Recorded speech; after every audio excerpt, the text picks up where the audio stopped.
and I both got a few calls over the last couple of days. What's going to happen in this 3-day period where we start to drop below 60 degrees in temperature?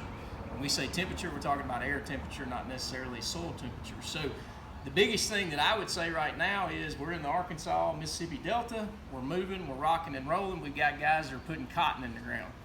The only thing that I would say about cotton is looking at the DD60s and everything else is what we're going to need from growing days. We need to pay attention to the temperature of the soil at 6 inches, and as long as it's over 50 degrees, we can keep going forward like we have been doing. So I don't think that the temperature is going to change that much as far as in the soil, but we need to probe it. If you're right at that 50, you may want to hold off 1 or 2 days before we put the cotton in the ground.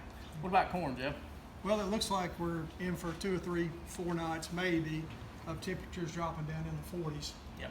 And so what it's going to do is it's going to slow down our growth process on the corn's a DD50 crop.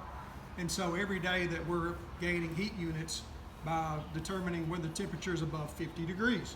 So if the temperature drops below 50, we tend to lose DD50 heat units.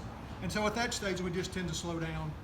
Now, it's a different story when the corn gets cold and wet, then we can see some purple corn.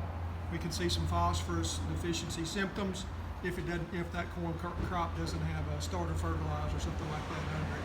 But for corn to germinate and emerge, we need 100 growing degree units. So we can still accumulate growing degree units as long as it's above 50 degrees. So a few nights below 40, certainly going to slow things down a little bit, but certainly not a game changer either, not a deal breaker.